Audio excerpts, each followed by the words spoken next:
Ladies and gentlemen, namaskar, and welcome to the 16th edition of the Jaipur Literature Festival, protected by Dettol, Banega Swasth India at the Darbar Hall.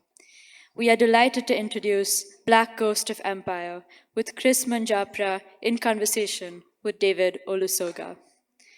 In the revelatory historical indictment of the afterlife of slavery in the Atlantic world, Black Ghost of Empire, the long death of slavery and the failure of emancipation, Kris Manjapra unearths the neglected yet crucial roles of Black abolitionists and rebellions, and the history that affects the world even today. An acclaimed academic and writer, Manjapra explores the intersection of transnational history and the critical study of race and colonialism. In conversation with celebrated broadcaster and historian David Olusoga, Manjapra unravels the supposed death of slavery and modern paradigms.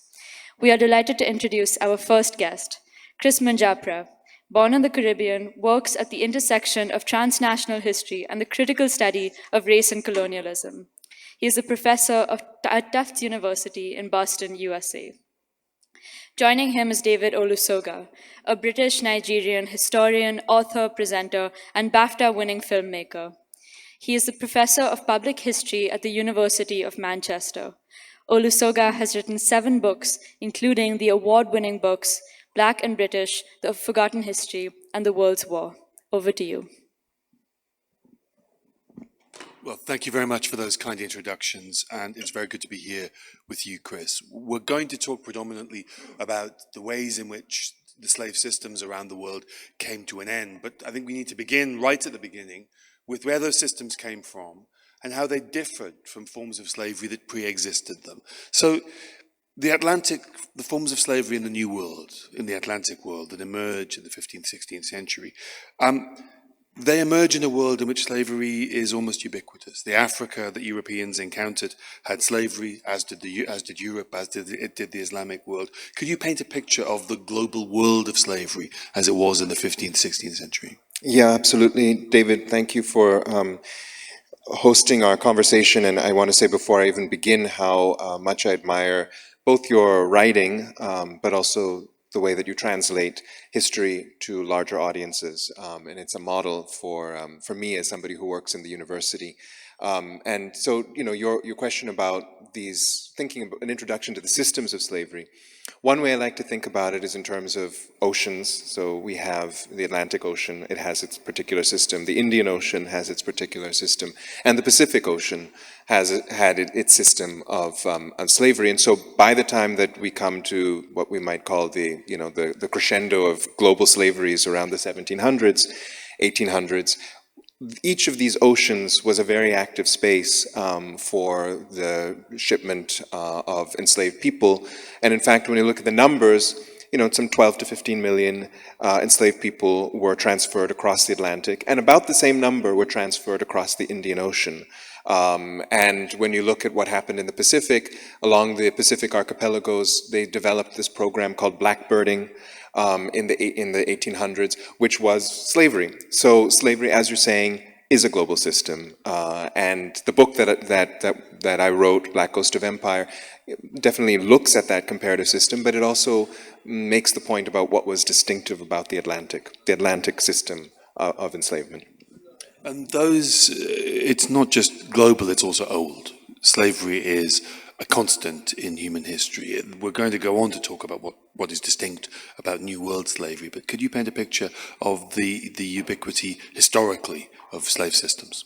Yeah, so definitely going back thousands of years, we have the practice of enslavement, slavery, which, as you say, we could look at Russia, we could look at Europe, Western Europe, Africa, South Asia, the Americas, the indigenous Americas even. And enslaved people were often employed in, for example, guard positions, military positions, so the military enslaved, as well as farming, the labor of the land, and these ways of claiming property in people, which is another way of defining what an enslaved person is. It's a person for whom another claims to hold a property right. That goes back to a very, very long time. And speaking about that, the very word emancipation comes out of Roman law, which gives us a sense for how old the system is. You know, the letting free from the hand was a term, emancipatio, that comes from the Roman times, in which we had a legal process of moving the enslaved from bondage to freedom. But therein, there are a lot of complications. Yeah. When Europeans begin to make contact with Africa in the 15th century, when they find, because of innovations in navigation, in cartography, in marine technology, their way around the coast of Africa, they can circumvent the world of Islamic North Africa. They encounter forms of slavery in Africa. They've left societies that have forms of slavery. But in that moment, and in the decades and centuries that follow, a very distinct new form of slavery is developed and evolves. Can you tell me what are those terrible innovations? Yeah, you know, a historian who I greatly admire, and he's also a reparations activist. In Black Coast of Empire, this book is also a lot about the reparations struggle today. Hilary Beckles is the person I'm speaking about. He kind of defines what we might think of as the modern slave system, the system that developed across the Atlantic, as condensed in this image of the time clock. So in Barbados, on the plantations, is the first time anywhere in the world where they first started putting clocks up in order to mark the efficiency, the work efficiency of the enslaved. That didn't happen anywhere else. And so that, I think, begins to capture what was distinctive here. It was the intensity of enslavement that African-descended peoples in the New World experienced, the industrial quality and intensity of enslavement, very much related to the sugar trade, to the tobacco trade, cocoa trade, coffee trade later on. That's what makes this form of slavery distinct. To put it in a word, it's the clock and it's the plantation, and the new forms of oppression, bondage, coercion that emerge on those plantation fields. And that need for a proto-industrial form of processing, that in part is a process or a consequence of the fact that cane sugar, the key commodity, particularly in Barbados, the great gold rush commodity that's going to make this system so extraordinarily profitable, well, that's a very, very difficult crop to plant, to tend, and particularly to harvest. So could you talk about how this commodity, in some ways, gives this blueprint for modern management techniques, for the imposition of the clock, and for a much more systematic form of slavery? Yeah. You know, when you think about sugar production as well as cotton production, and not only are these hard crops to tend and to cultivate, but the amount that was being cultivated, you know, in Jamaica, for example, moving to 2 cropping seasons a year from 1, and, you know, the sweating of the earth, including the sweating of the enslaved, that, you know, begins to show us how machines and technology were making these new plantations into little factories, you know, and this is actually the proto-factory, the beginning of the factory system that we're seeing, except that it's whips and you know, various kind of manacles and torture devices that are being used to ask the enslaved to do the improbable, the impractical, in fact, the impossible in terms of the amount of sweat and labor that they had to contribute. So going back to Barbados, with that time clock, with the plantations, with the clocks installed, these were also the first plantations in which they had 24 hours a day production, because there was so much demand growing in the 1700s, working around the clock. Yeah. And so that's the intensity of these production systems. And I'll just also mention that the other part of the system that was grotesque had to do with the reproductive management. So if we think of people as being property, then the reproduction of people is about the reproduction of property. And those children who were being born to enslaved women were treated as pieces, little pieces of movable property that could be separated from their mother and shipped at long distances. And that kind of alienation, the obliteration of families, that's something very characteristic of this mode of industrial slavery versus other modes. Hilary Beckles, you mentioned earlier, his argument is that Barbados, the British colony in the Caribbean, one of the early British colonies, settled in the 1620s, converts to the production of sugar in the 1640s, that it's distinct because it becomes a slave society as opposed to a society that had slavery. Now, that there had been innumerable societies that had forms of slavery. Barbados in the 1640s and into the 1660s, when it's codified into law, this is something new in human history. Yeah, absolutely. Slave laws, what they were called, and Barbados being the first place in which the slave laws were introduced.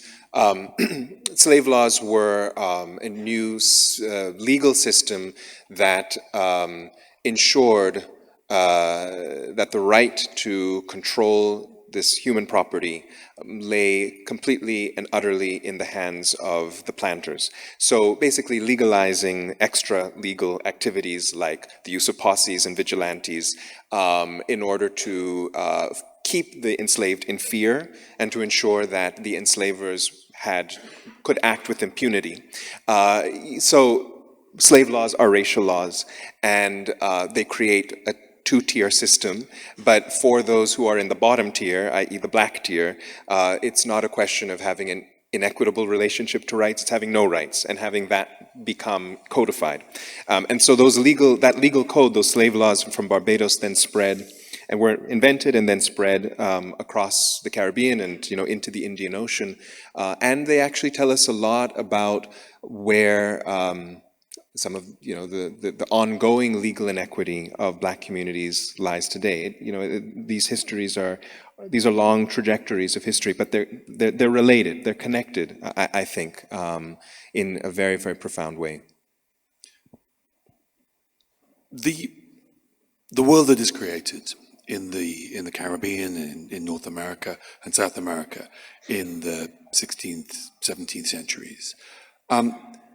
The one thing that many people think they understand about that world is how it came to an end. And that's one of those parts that feels very neat, that there is a moment of campaign amongst abolitionists, and then there is a moment of emancipation.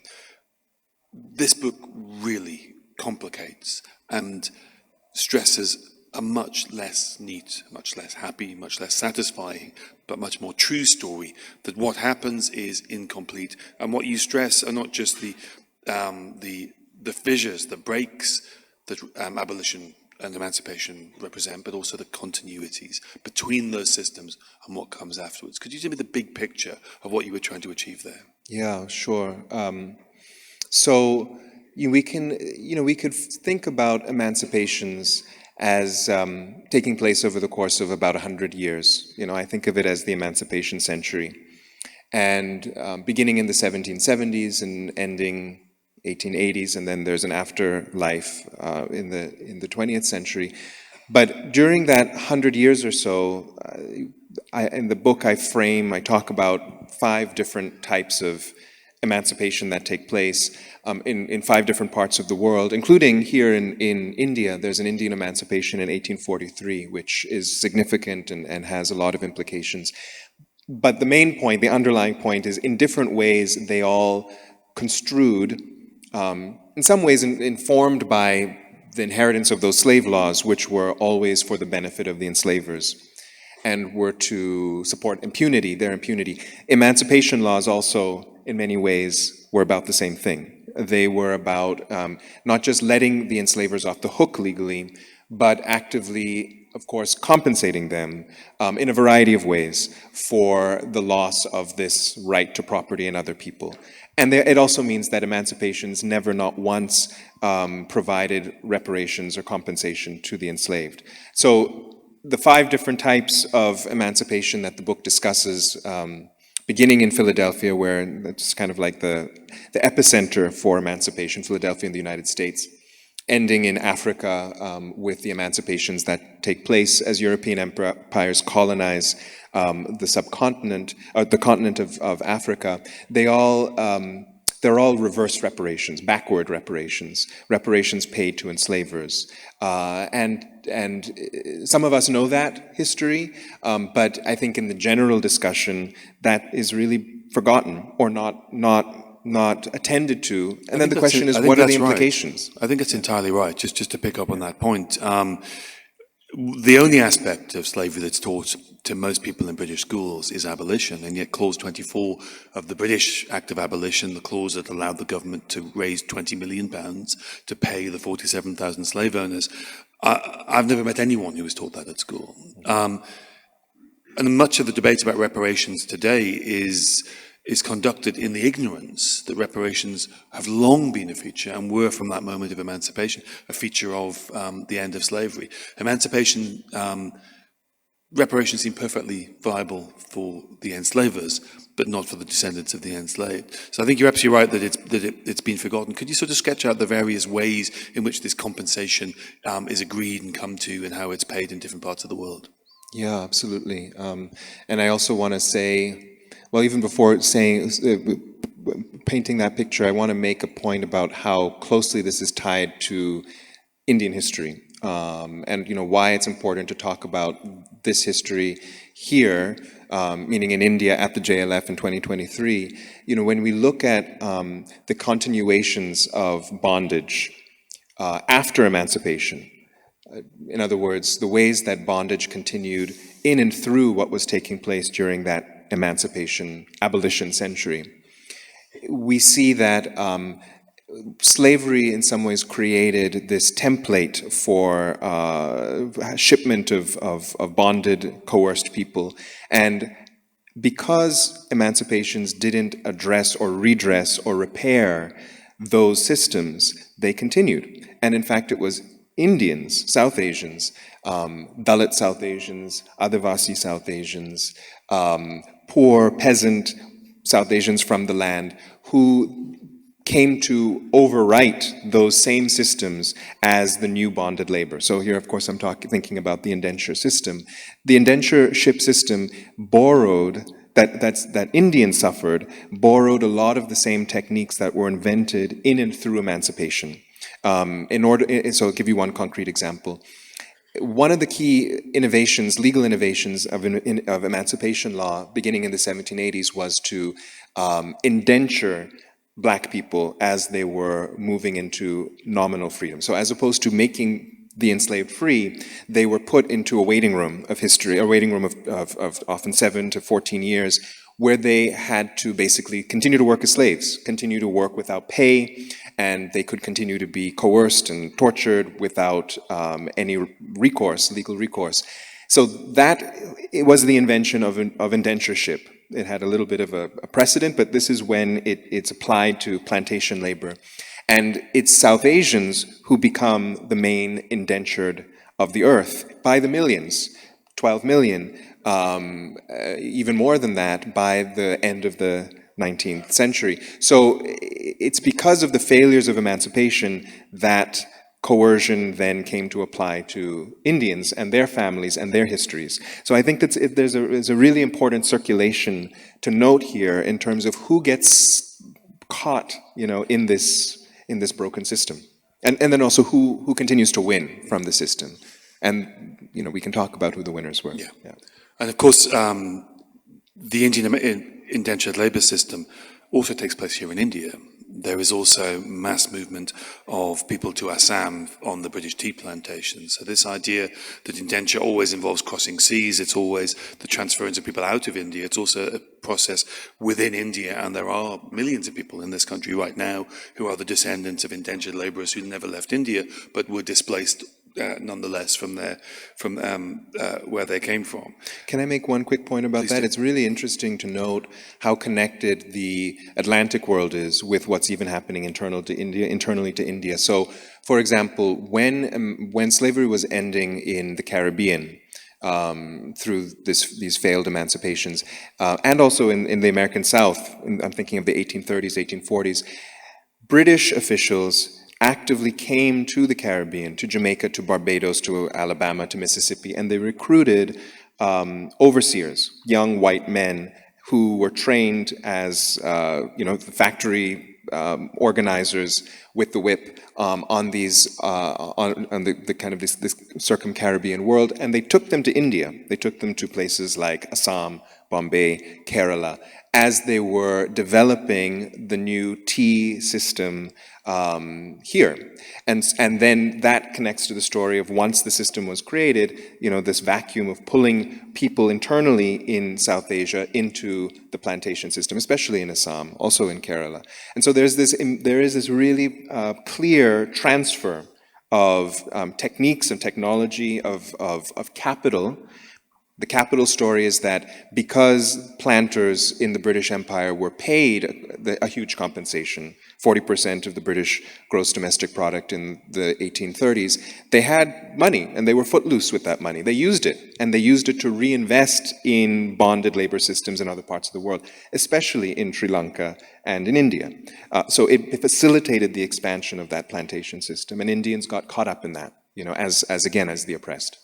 And that compensation, £20 million, 40% of GDP in the year 1833, that is an enormous amount of money. It's the biggest bailout in British history. And it comes at exactly the moment that the possibility of creating new forms of unfreedom, new forms of bonded labour, are appearing in other parts of the empire. It is in some ways the bridge between the old British Empire and the new one. And it means that the new British Empire begins with this flurry of cash paid to 47,000 already, for the most part, rich people who are looking for vehicles for that capital. Yeah, and when we think about today, thinking about the reparations debates today, people would often ask, it's not practical to think that the government should pay money to descendants of enslaved people. That may or may not be a question. I mean, it may be practical or may not be practical. That is to be debated today. But the historical context is really critical, which is this has happened before. So it is possible, at least, and it's possible to a really extreme level of cash bailout, right? When we think of 40% of British GDP, which today would be in the trillions of pounds, that's how much the British government paid in order for this slave system to kind of redirect itself. So it was funded by the government in a very direct way. Yeah. And it's probably worth saying a very different form of emancipation, self-emancipation in Haiti, also in the end, ultimately, and disastrously for the nation of Haiti, becomes one in which the slavers are compensated. Yeah, thanks for bringing up that term of self-emancipation, because in writing a book about the failures of emancipation, it also forces us to stop and reflect on the fact that Black people today take Emancipation Day seriously. I mean, we celebrate Emancipation Days, and why is that if emancipations have failed?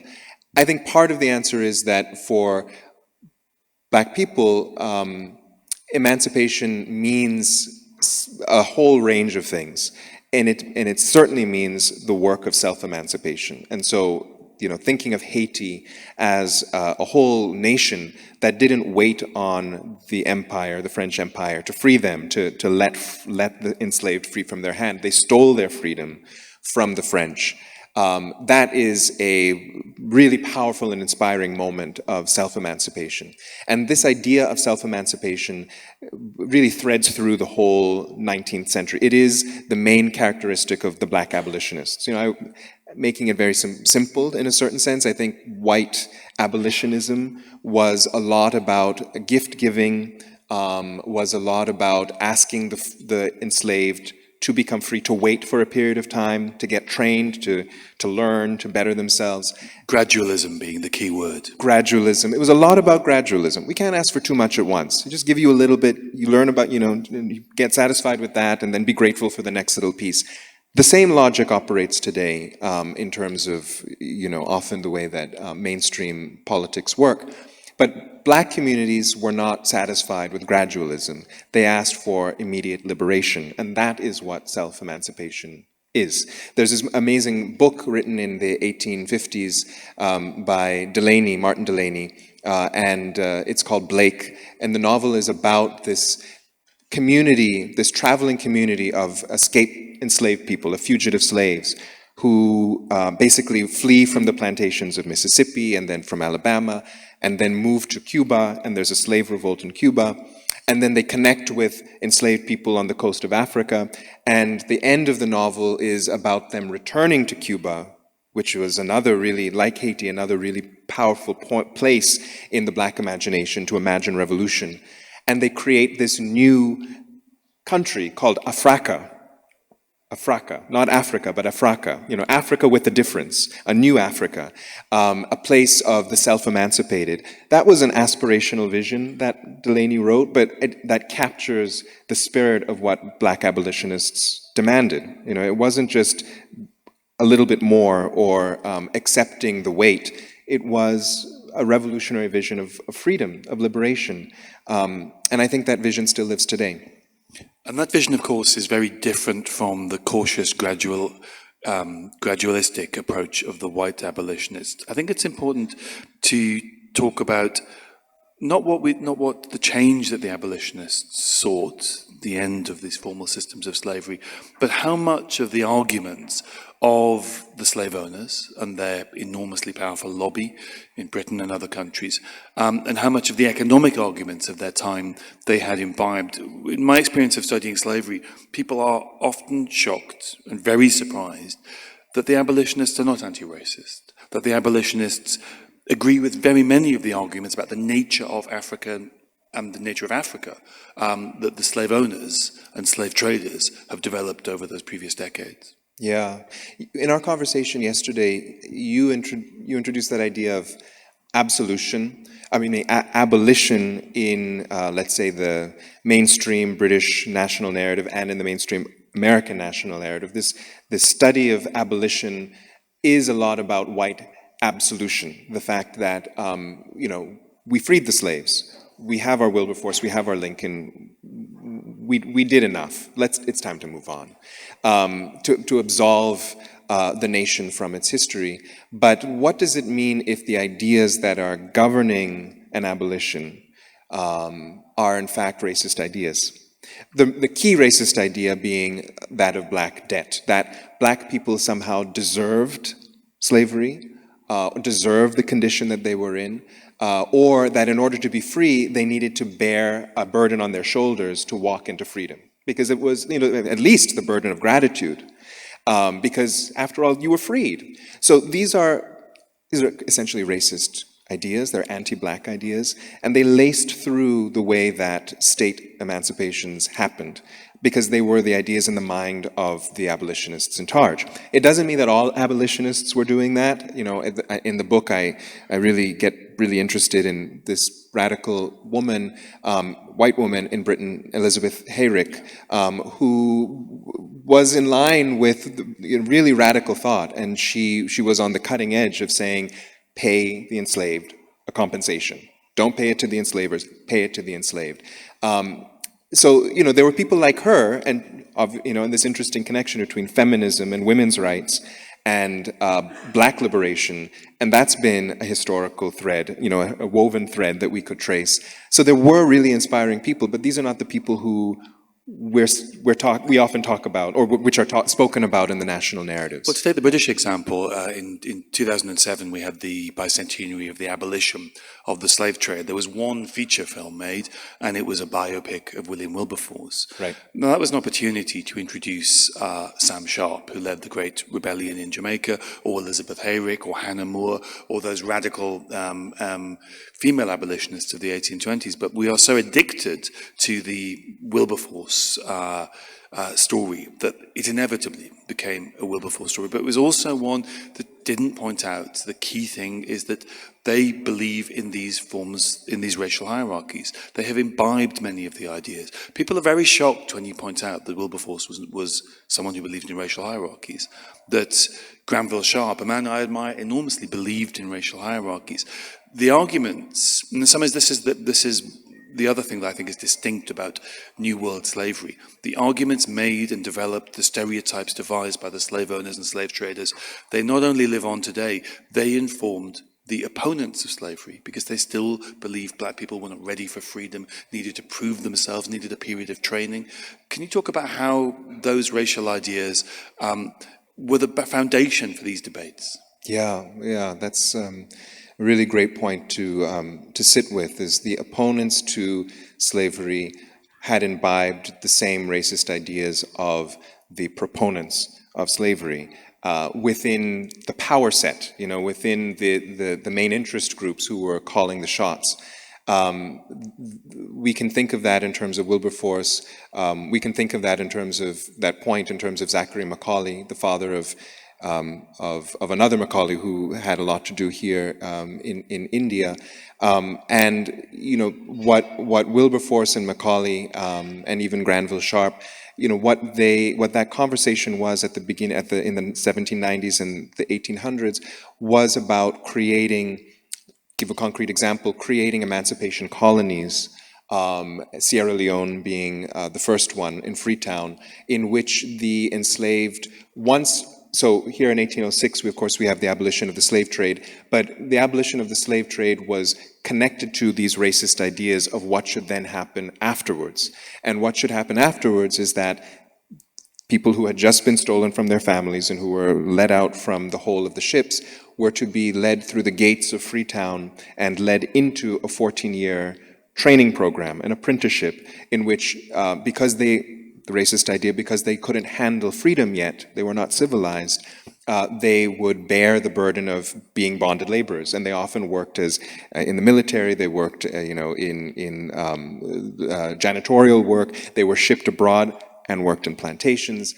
And so here we have a kind of repetition as opposed to a break.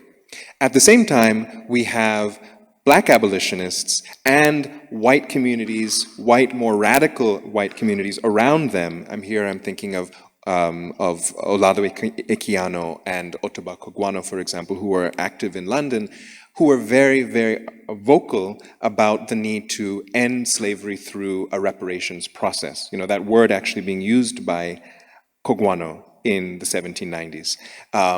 And people like Robert Wedderburn, who saw the end of slavery as having two sides. On one hand, the rising up of the enslaved in the colonies. He came to Britain from Jamaica, and he wrote back to Jamaica saying, it's time for revolution. But then in Britain, he was very connected to social justice movements that were also very much in favor of the white working class, right? So in terms of a social revolution that was necessary for the impoverished, he was on the cutting edge of thinking in those terms. So coalitional thinking, I think, was also a key characteristic of how Black abolitionists thought. When you think about it, mainstream, top-down white abolitionism was a lot about keeping people in their place, keeping the blacks in the place that they had long been, but also keeping the white poor people in the place that they had long been, keeping the social system the same. Continuity. That was what, in fact, the plan was. And ideas, and there were so many of them to disrupt the continuity, those are the ones that were either demonized or silenced, and that frankly have been forgotten. Can we talk about the slave owners and what doesn't change for them? Abolition is in many ways a revolution, in many ways it's a continuity. They lose their access to their human property.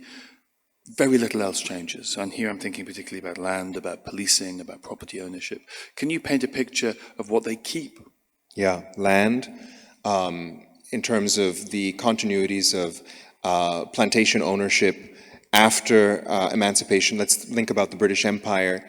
It is the case that there is a transfer of land rights, but the transfer in the Caribbean is not from the enslavers to the enslaved. The enslaved, it's written into law in the 1840s that enslaved people will be called vagrants if they try to claim land, or squatters if they try to claim parcels of land. Land was to remain within the hands of a very small class. And very sophisticated laws and forms of taxation are put in place in many colonies to prevent now free people from access to land. Now the control of land is about denying independence. Correct. It's about denying independence.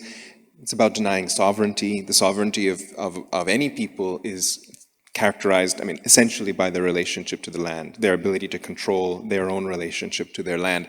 So that, of course, obviously was not allowed and did not come until the 1960s, you know, across the British Empire. Because the ambition of, let's take Jamaica as an example, the ambition of the formerly enslaved people was to get away from the plantations, Right. where they had suffered, where they had been abused, to take control of their bodies, take control of their time. Everything that had been denied them, they now wanted, in this moment of supposed freedom, to have access to. And those ambitions are systematically and purposely thwarted with laws, with taxation. Yeah, that's exactly right. And the other side of the story is that beginning after the 1830s, we see this really inspiring history of Black communities and Indian communities, by which I mean the indentured communities, sometimes in collaboration, running away together to form what were called the free villages. So there was a kind of a free village movement that expanded, especially Barbados, Bahamas, where my family is from, Guyana. That happened. There were revolutions that took place, like in Jamaica in the 1860s. So you know, so there was labor organizing that was happening. Sam Sharp's revolution in the 1830s, revolutionary attempt, we could think of it as early trade unionism amongst those on the plantations. So I find that story, in some ways, what's not surprising, unfortunately, you know, looking with the eye of the historian, is that those who have power seek to maintain their power, that they didn't change their minds. And even that the abolitionists who are in power, in some ways, were of the same mind as their opponents. Maybe that's actually the less surprising thing. The thing that I think is worth our surprise and our interest is the variety of ways in which the people who are affected, the oppressed, found grassroots, you know, bottom-up ways to try to solve their own problems, you know. And I think, for example, the Free Village movement is one of those. But it is absolutely striking how much the forms of coercion that follow emancipation, this moment that we celebrate, are designed to keep Black people in a world that is very like slavery, but no longer slavery. People who long to have land, to be in some ways peasants, they are to be made into workers on plantations, free workers, underpaid workers, but workers on plantations. It's about keeping them dependent upon that system. And this is brutally enforced. And the abolitionists buy into this. The abolitionists are not saying Black people should be given 40 acres and a mule, as was muted in the 1860s in the United States.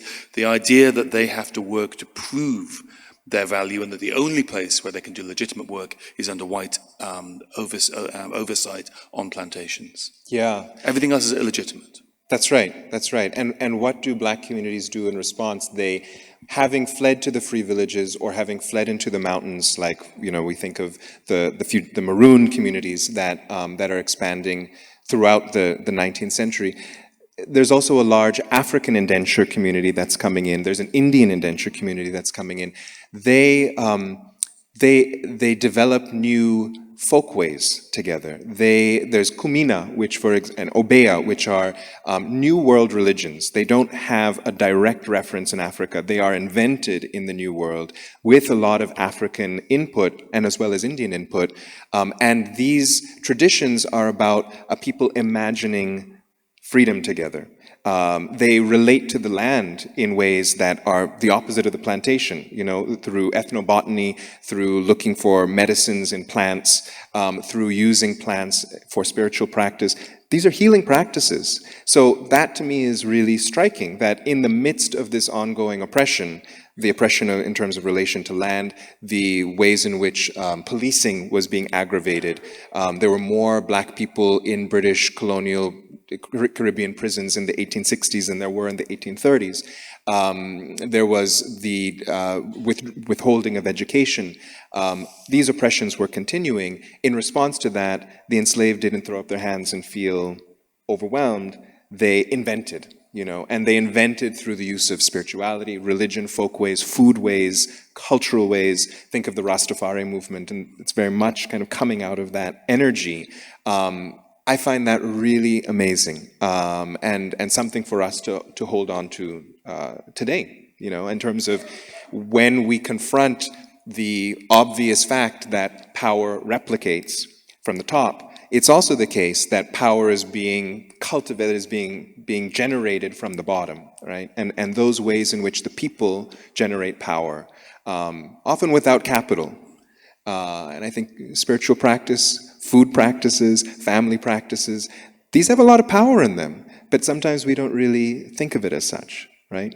It's a power beyond the law, but it's power nonetheless. I'm going to go to questions in a moment. I've just got one final point I think it's worth making.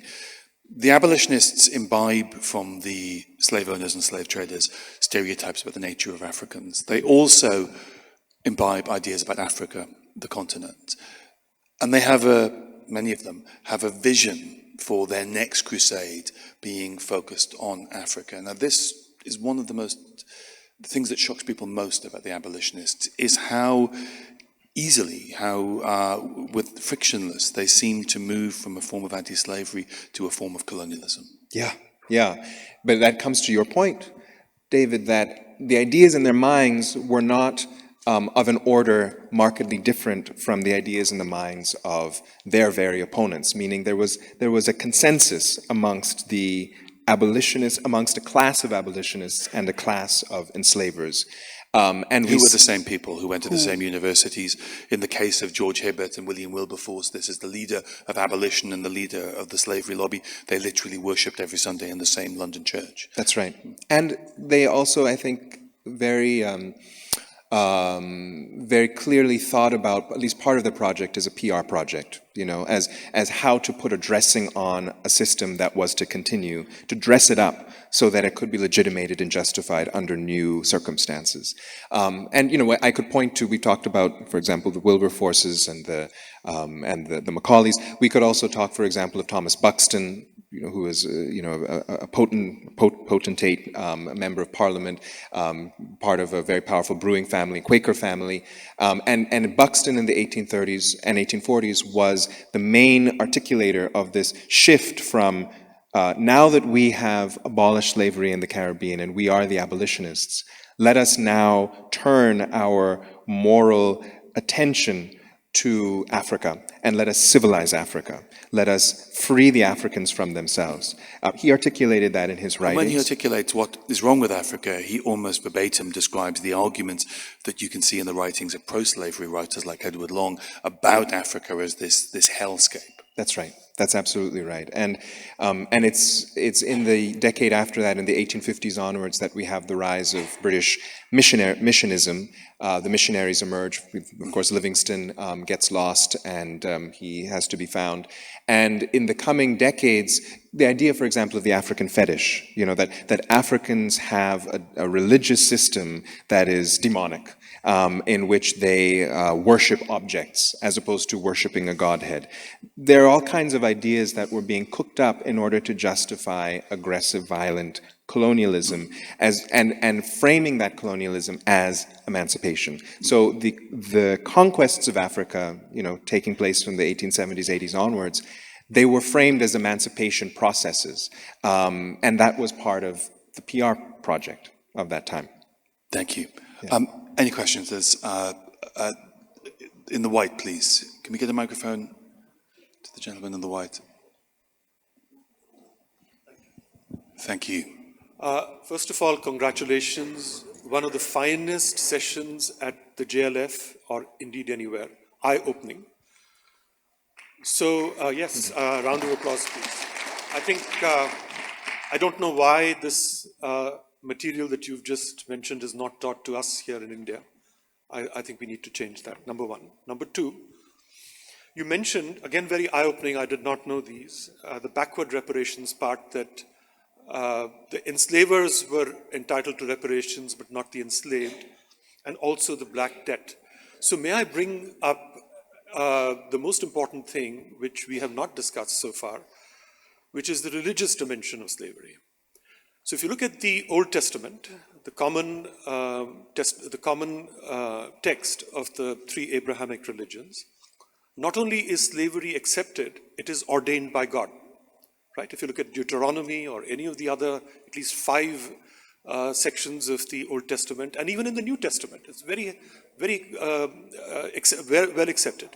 My question, so then in the 1840s and 50s, when there is a debate between Philadelphia and Atlanta, Philadelphia saying abolish the slaves and slavery, Atlanta says, but it says so in the Bible. And the records of those have vanished, but some books survive, where it says very clearly that the South won the theological argument. Remember, they were devout Christians, and they were devout slave owners, and there was no contradiction in their minds, and they wrote pamphlets arguing with the Philadelphians, with the Quakers, and basically saying that this is ordained by God. Who are you to take away what is divinely ours and what is legally ours? And that is the reason why slavery and its aftermath basically persists for so long. So, your observations. Yeah, very astute question. And, you know, what I'm hearing in the question, a point that you're making is that, you know, religion is many things. Religion is for many people, it is a source of life, so we want to recognize that. But also, religion is a system of creating, well, imagining differences and sustaining differences, hierarchies, defining hierarchies that are arbitrary and then encoding them. So that pertains to Christian ideas as well, you know, and Judeo-Christian ideas about human difference. There's a lot of colonialism that has to do with religious thinking and with the expansion of religious thinking. And there couldn't have been the conquest of Africa in the 19th century. It couldn't have taken place in the way that it did without the justifications provided by the Bible. And the Bible was weaponized and militarized in order to do that. Yeah. We've got another question coming. A mic on its way to you, sir. Thank you for this wonderful session. You see, the cultural treasure that the United States has given the world is jazz and blues, which has come from class struggle. Is it so seen that the enslaved are always progenitors of newer forms of art and culture and thinking? What are your thoughts on that? Great question. David, you probably have a thought on that too, but, you know, I mentioned foodways and spiritual practices, but within that there's also music, right? That these music ways are so crucial to survival, and not just survival, but thriving. The drum, if there's one thing that connects the cultures of, you know, Black Columbia, the Caribbean, whether we think French, Spanish, English, or the American South with its traditions of blues and jazz, it is the drum. And the drum, of course, has both an African root and a South Asian root. And I think they combine in really powerful ways in the Caribbean to give people life.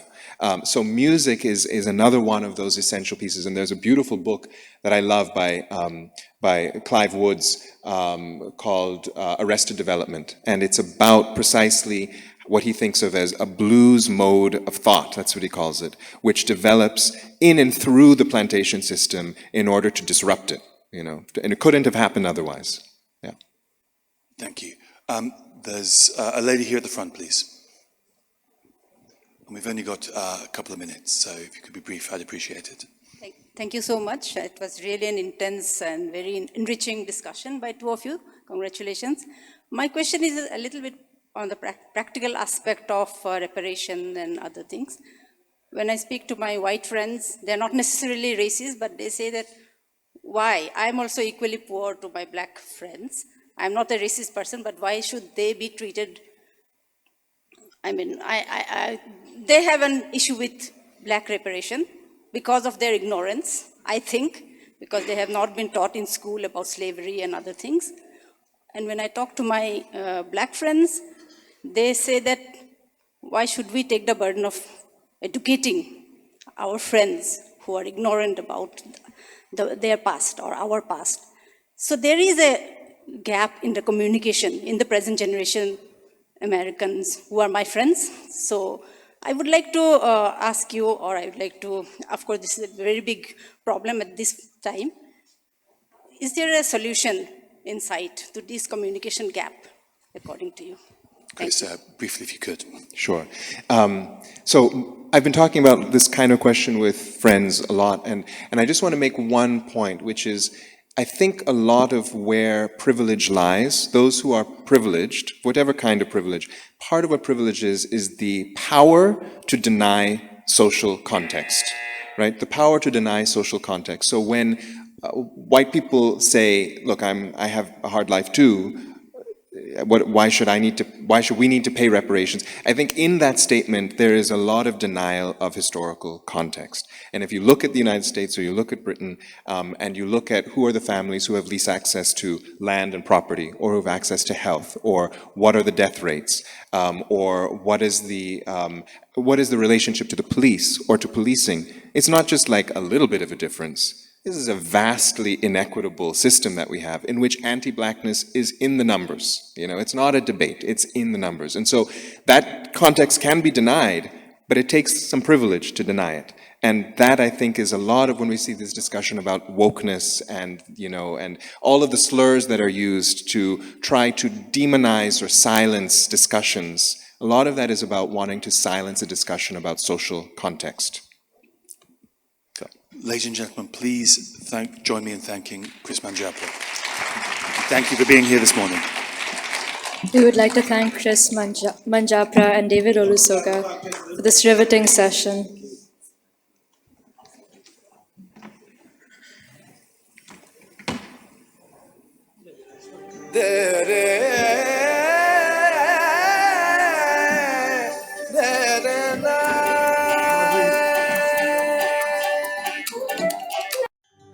There